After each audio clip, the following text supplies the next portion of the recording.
ओम शांति। 17 मार्च 2026 की मुरली है। मुख्य रूप से बाबा ने कहा, बाप की आज्ञा है देह के सब संबंधों को भूलकर बाप को और राजाई को याद करो। यही सद्गति के लिए सद्गुरु की श्रीमत है। जो इस श्रीमत को पालन करते अर्थात देही अभिमानी बनते हैं, वही पारस बुद्धि बनते हैं।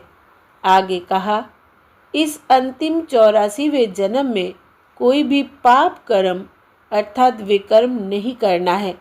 पुण्य आत्मा बनने का पूरा पुरुषार्थ करना है। संपूर्ण पावन बनना है। अपनी बुद्धि को पारस बुद्धि बनाने के लिए देह के सब संबंधों को भूल देही अभिमानी बनने का अभ्यास करना है। अब सुनते हैं महावाक्यों को विस्तार से। बाबा ने कहा, मीठे बच्चे, तुम सच्चे सच्चे सत्य बाप से सत्य कथा सुनकर नर से नारायण बनते हो। तुम्हें 21 जन्म के लिए बेहद के बाप से वर्षा मिल जाता है।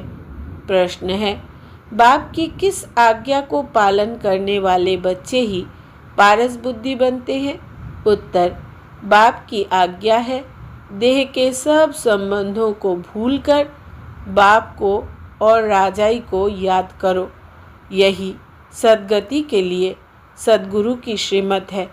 जो इस श्रीमत को पालन करते अर्थात देही अभिमानी बनते हैं, वही पारस बुद्धि बनते हैं। गीत है, आज अंधेरे में हैं हम इंसान। ओम शांति। यह कलयुगी दुनिया है, सब अंधेरे में है। यही भारत सोजरे में था जब यह भारत स्वर्ग था। यही भारतवासी जो अब अपने को हिंदू कहलाते हैं, यह असुल देवी देवताएं थे। भारतवासी स्वर्गवासी थे। जब कोई धर्म नहीं था, एक ही धर्म था। स्वर्ग, बैकुंठ, बहिष्ठ, हेवन, यह सब भारत के नाम थे। भारत प्राचीन पवित्र बहुत बहुत धनवान था। अभी तो भारत कंगाल है, क्योंकि अब कलयुगी है। वो सतयुग था। तुम सब भारतवासी हो। तुम जानते हो हम अंधियारे में हैं। जब स्वर्ग में थे तो सोजरे में थे। स्वर्ग के राजराजेश्वर राजराजेश्वरी लक्ष्मी नारायण थे। उनको सुखधाम कहा जाता है। नए नए आते हैं तो बाप फिर समझाते हैं। बाप से ही तुमको स्वर्ग का वर्षा लेना है, जिसको जीवन मुक्ति कहा जाता है। अभी सब जीवन बंद में है। खास भारत, आम दुनिया रावण की जेल शोक वाटिका में है। ऐसे नहीं कि रावण सिर्फ लंका में था और राम भारत में था और उसने आकर सीता चुराई। यह सब है दंत कथाएं। गीता है मुख्य। सर्व शास्त्रों में शिरोमणि श्रीमत अर्थात भगवान की सुनाई हुई गीता। मनुष्य तो कोई की सद्गति कर नहीं सकते। सतयुग में थे जीवन मुक्त देवी देवताएं, जिन्होंने यह वर्षा कलयुग अंत में पाया था। भारत को यह पता नहीं था, ना कोई शास्त्र में था। शास्त्र तो सब है भक्ति मार्ग के लिए। वो सब भक्ति मार्ग का ज्ञान है। सद्गति मार्ग का ज्ञान मनुष्य मात्र में है नहीं। बाप कहते हैं कि मनुष्य मनुष्य के गुरु बन नहीं सकते। गुरु कोई सद्गति दे नहीं सकते। वो गुरु कहेंगे भक्ति करो, दान पुण्य करो। भक्ति द्वापर से चली आई है। सतयुग त्रेता में है ज्ञान की प्रारब्ध। ऐसे नहीं, वहाँ यह ज्ञान चला आता है। यह जो वर्षा भारत को था, यह बाप से संगम पर ही मिला था, जो फिर अभी तुमको मिल रहा है। भारतवासी नरकवासी महान दुखी बन जाते हैं। तब पुकारते हैं, हे पतित पावन, दुख हरता सुख करता। किसका? सर्व का। क्योंकि खास भारत दुनिया आम में 5 विकार है ही है। बाप है पतित पावन, बाप कहते हैं, मैं कल्प कल्प कल्प के संगम पर आता हूँ और सर्व का सद्गति दाता बनता हूँ। अबलाओं, अहिल्याओं, गणिकाओं और गुरु लोग जो है उनका भी उद्धार मुझे करना है, क्योंकि यह तो है ही पतित दुनिया। पावन दुनिया सतयुग को कहा जाता है। भारत में इन लक्ष्मी नारायण का राज्य था। यह भारतवासी नहीं जानते कि यह स्वर्ग के मालिक थे। पतित खंड माना झूठखंड, पावन खंड माना सचखंड। भारत पावन खंड था। इन लक्ष्मी नारायण की सूर्यवंशी डिनाइस्टी थी। यह भारत है अविनाशी खंड, जो कभी विनाश नहीं होता।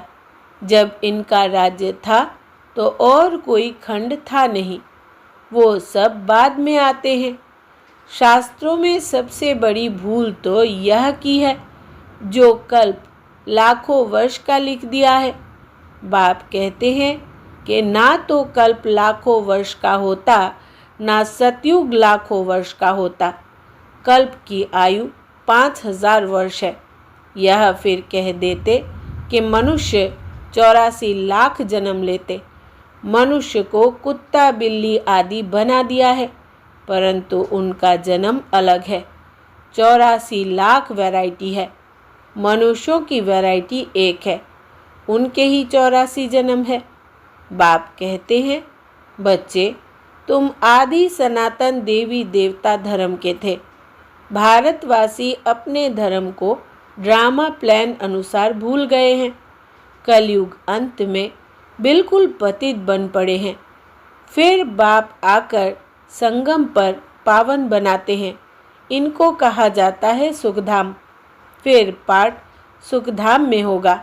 बाप कहते हैं, हे बच्चों, तुम भारतवासी ही स्वर्गवासी थे, फिर तुम 84 जन्मों की सीढ़ी उतरते हो। सतो से रजो तमो में ज़रूर आना है। तुम देवताओं जितना धनवान, एवर हैप्पी, एवर हेल्दी कोई नहीं होता। भारत कितना साहूकार था। हीरे जवाहरात तो बड़े बड़े पत्थरों में सलते, कितने तो टूट गए हैं।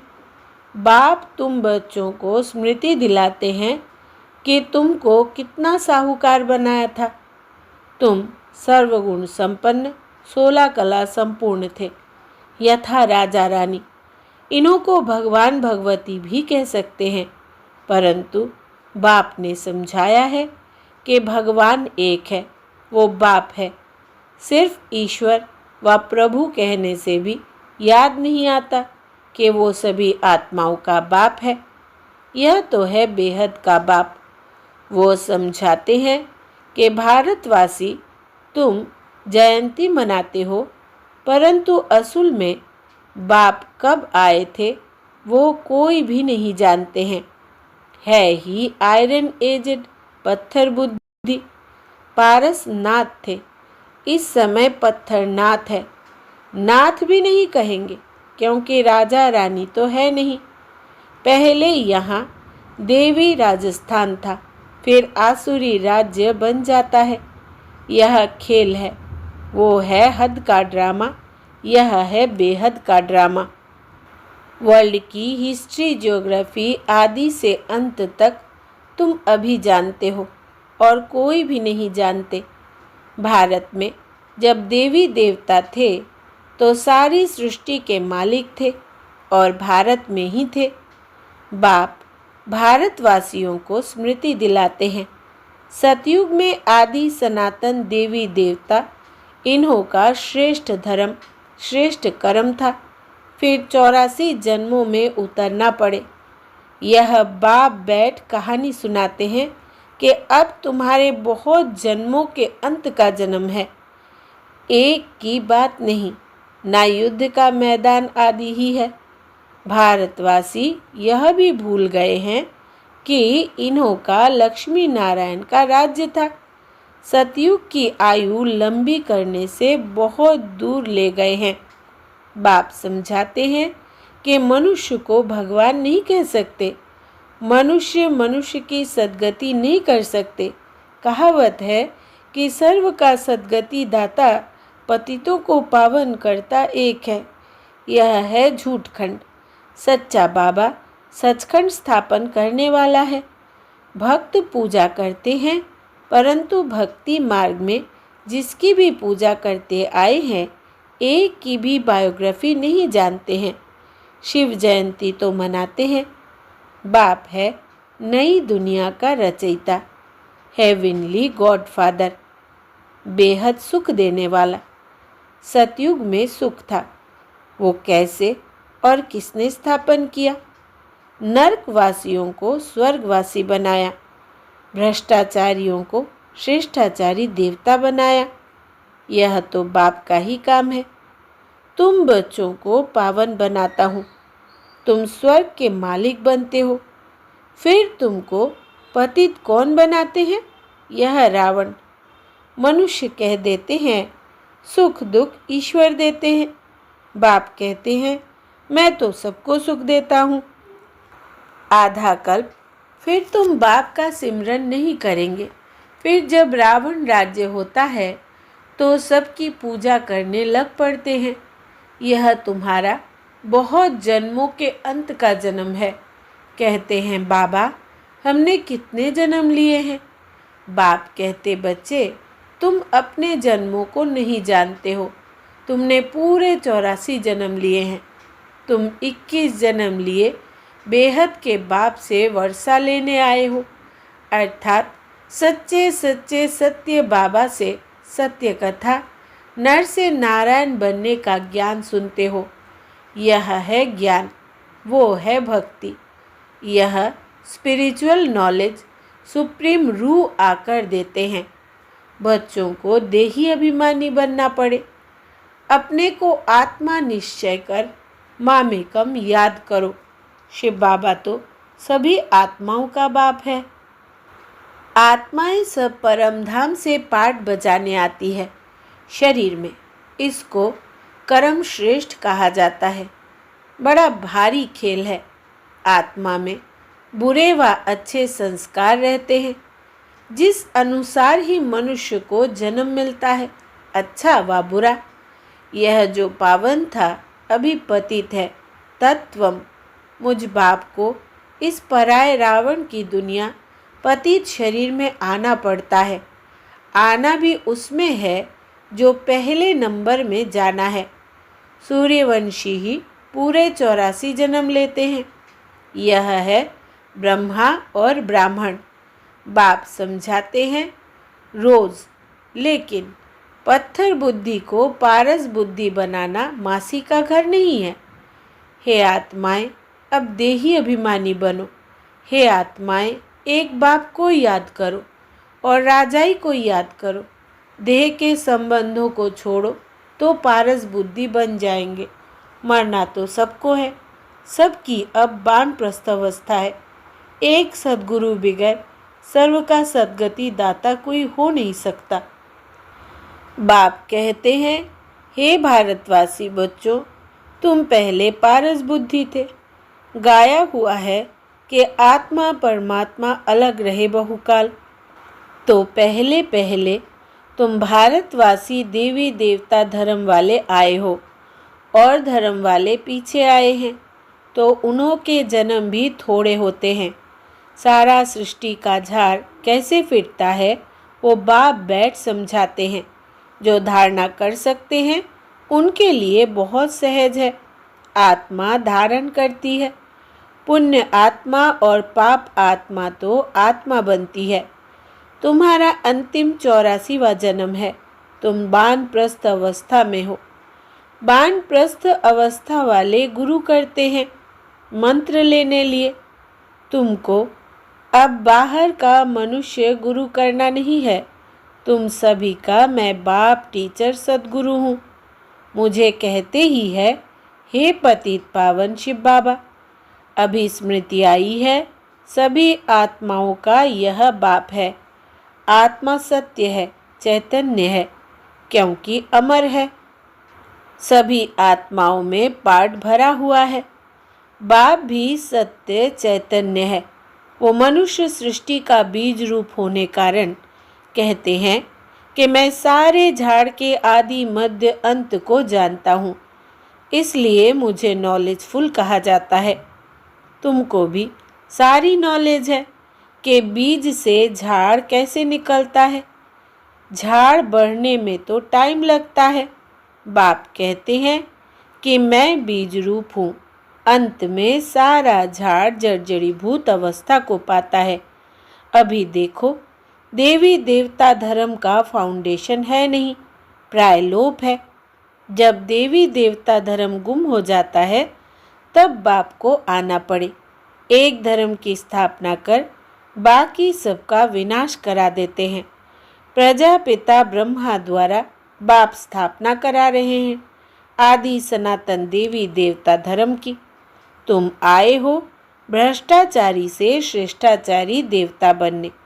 यह ड्रामा बना हुआ है, इनकी एंड नहीं होती। बाप आए हैं, आत्माएं सब ब्रदर्स है, मूल वतन में रहने वाली, जो इस एक बाप को सब याद करते हैं। दुख में सिमरन सब करे। रावण राज्य में दुख है, यहाँ सिमरन करते हैं तो बाप सर्व का सद्गति दाता एक है, उनकी महिमा है। बाप ना आए तो पावन कौन बनाए। क्रिश्चियन, इस्लामी आदि जो भी मनुष्य है इस समय सब तमो प्रधान है।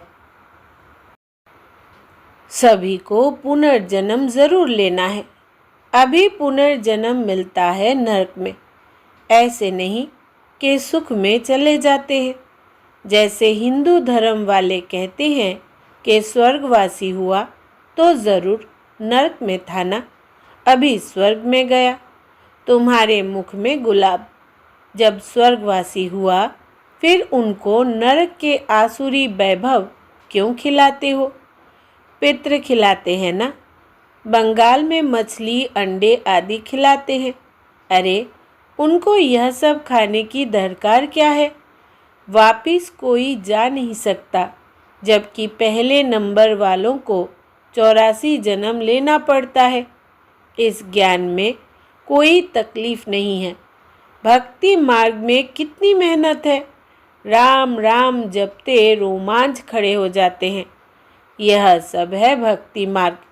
यह सूर्य चांद आदि रोशनी करने वाले हैं। यह देवता थोड़ी है। वास्तव में ज्ञान सूर्य, ज्ञान चंद्रमा और ज्ञान सितारे यहाँ की महिमा है। अच्छा, मीठे मीठे सिकिलदे बच्चों प्रति माता पिता बाप दादा का याद प्यार और गुड मॉर्निंग। रूहानी बाप की रूहानी बच्चों को नमस्ते। हम रूहानी बच्चों की रूहानी माता पिता बाप दादा को याद प्यार, गुड मॉर्निंग और नमस्ते बाबा नमस्ते। धारणा के लिए मुख्य सार। पहला, इस अंतिम 84वें जन्म में कोई भी पाप कर्म विकर्म नहीं करना है।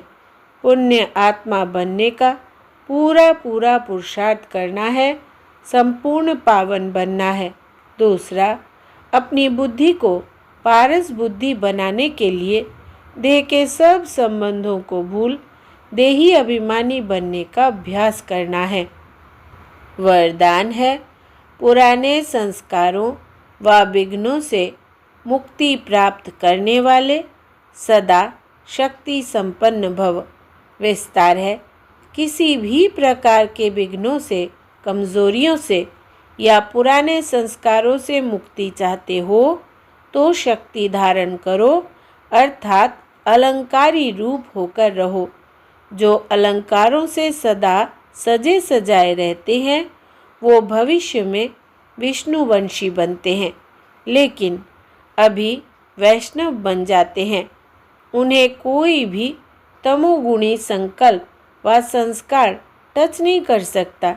वह पुरानी दुनिया अथवा दुनिया की कोई भी वस्तु और व्यक्तियों से सहज ही किनारा कर लेते हैं। उन्हें कारणे अकारणे भी कोई टच नहीं कर सकता।